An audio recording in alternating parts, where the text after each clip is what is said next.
Assalamualaikum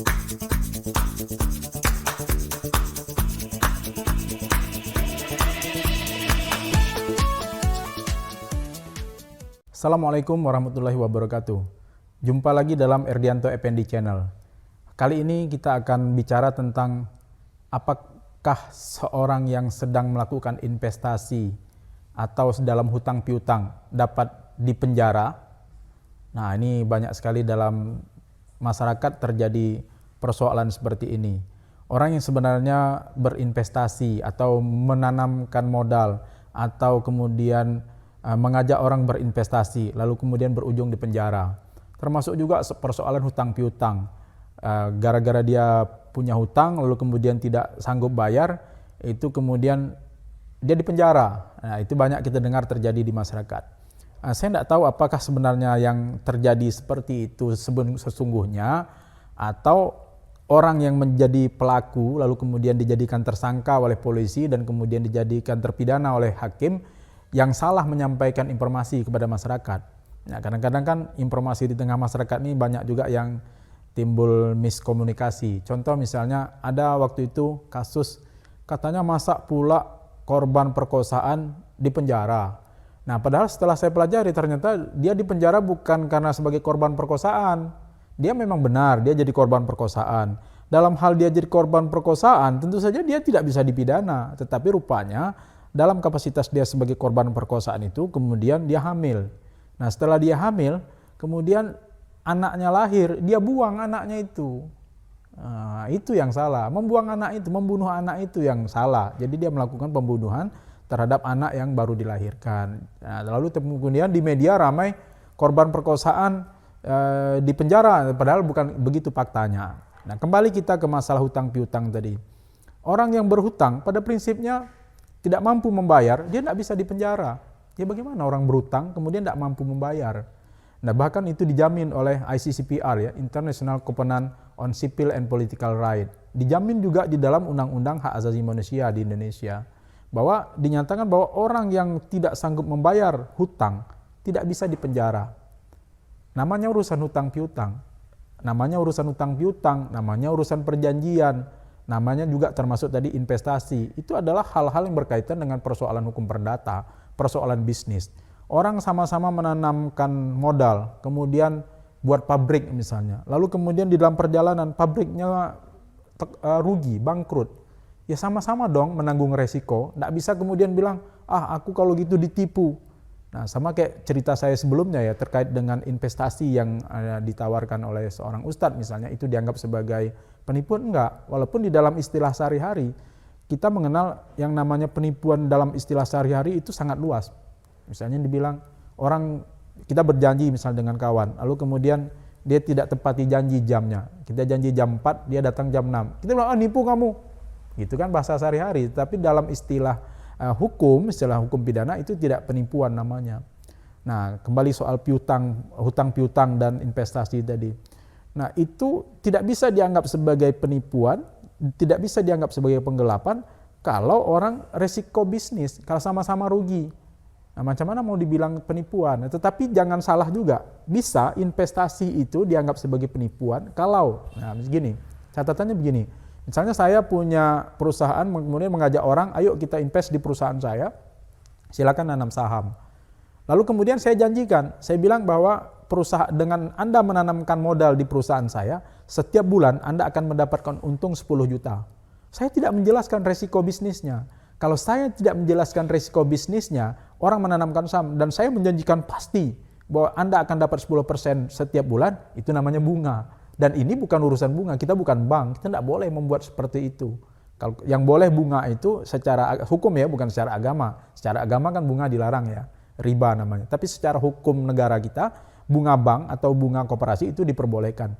Nah, di dalam kaitan dengan hukum pidana, kita tidak boleh menjanjikan yang pasti seperti itu.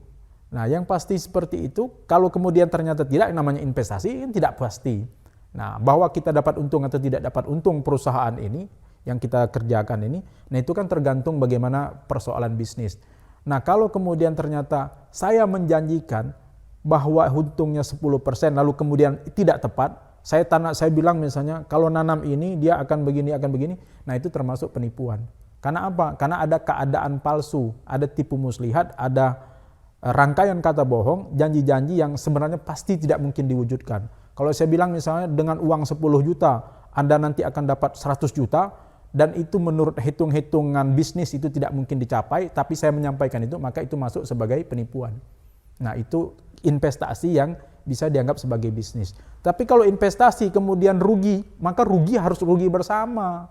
Nah, itu beda antara investasi dengan bunga bank. Kalau bunga bank kan dia tidak peduli bagaimana kesehatan perusahaan, dia tidak peduli, pokoknya dia tetap terima bunga sekian persen. Nah, itu makanya bunga itu di dalam agama dianggap sebagai riba karena membebankan resiko hanya kepada salah satu pihak.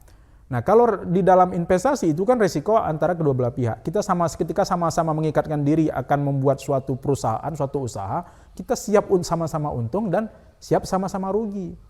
Lalu kemudian bagaimana dengan hutang piutang? Hutang piutang kalau orang tidak mampu membayar, ya dia tidak bisa dipidana. Ya, masa orang tidak mampu membayar lalu kemudian dibawa ke penjara, ya bagi si korban juga kan nggak ada untungnya juga. Orang masuk penjara, kita misalnya punya piutang, kita berharapkan hutang kita balik.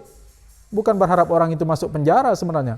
Orang itu masuk penjara, gunanya bagi kita apa? Tidak ada juga. Orang masuk penjara, uang kita tidak balik. Nah, kita berharap sebetulnya yang kita lebih harapkan adalah uang kembali, walaupun mungkin tidak 100%. Nah, misalnya 50% uang kembali, ya kan kita ada terima kasih. Nah, tapi kalau misalnya orang di penjara lalu uang kita tidak balik, ya itu dia persoalannya. Maka persoalan hutang piutang ini adalah persoalan hukum perdata. Tidak bisa dibawa ke ranah pidana. Tapi jangan lupa, hutang piutang pun sama tadi kayak investasi, dia bisa menjadi penipuan. Kapan dia bisa menjadi penipuan? Kalau ketika orang ini berhutang, dia mengatakan kata-kata bohong, rangkaian kata bohong, kemudian tipu muslihat atau menggunakan nama atau martabat palsu, sehingga orang mau memberikan hutang, memberikan kreditnya kepada kita. Misalnya kita ngajukan kredit ke bank, saya bilang rumah saya ini nilainya 1,4 M, padahal ternyata rumah saya ini nilainya cuma 200 juta. Nah, saya buatlah foto-foto rumah orang, seakan-akan itu foto saya. Nah, itu kalau itu kan terjadi penipuan namanya. Nah, penipuan yang seperti itu, maka di dalam perdata pun nanti perjanjiannya, perikatannya pun menjadi batal. Karena ada unsur tipu-tipu di dalam perjanjian pada saat di awal. Nah, jadi inti perbedaan antara penipuan dengan penggelapan adalah bahwa niat jahat itu muncul di awal kalau penipuan. Sedangkan dalam penggelapan, itu niat jahatnya muncul di akhir.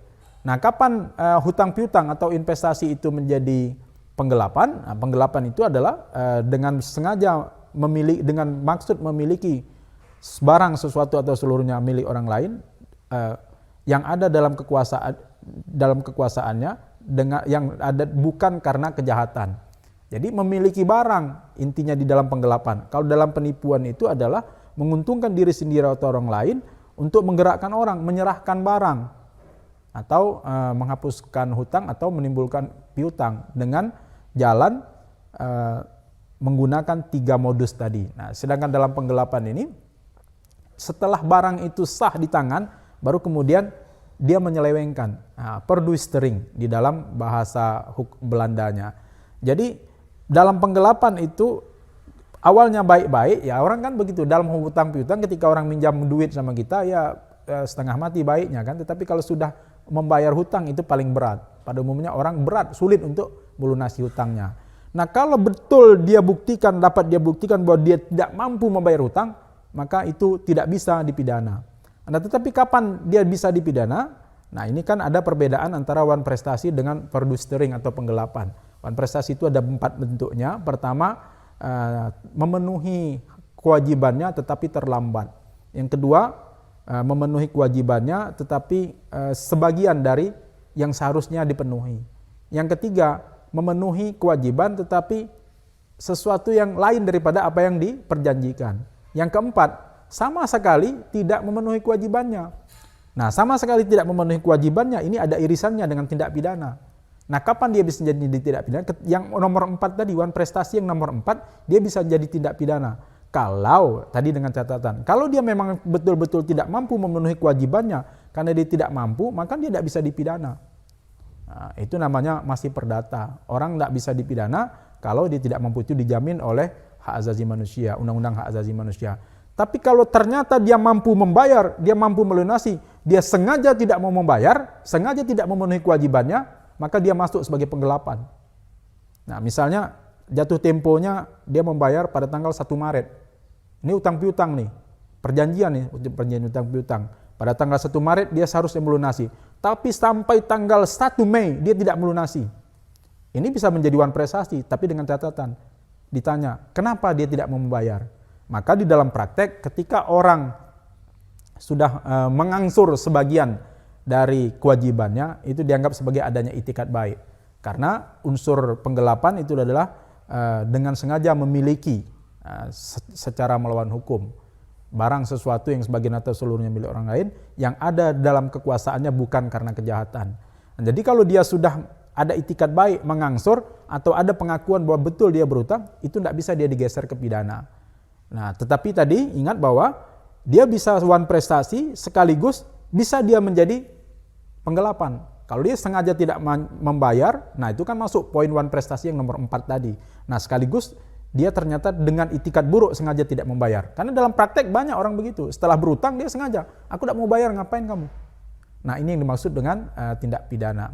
Tapi jangan lupa, di dalam dunia bisnis atau dunia investasi, ada satu hal yang sulit sekali untuk kita elakkan dari penipuan, yaitu cek kosong. Para ahli hukum pidana tidak ada perdebatan. Kalau memberikan cek kosong, karena itu ada tipu muslihat di dalamnya.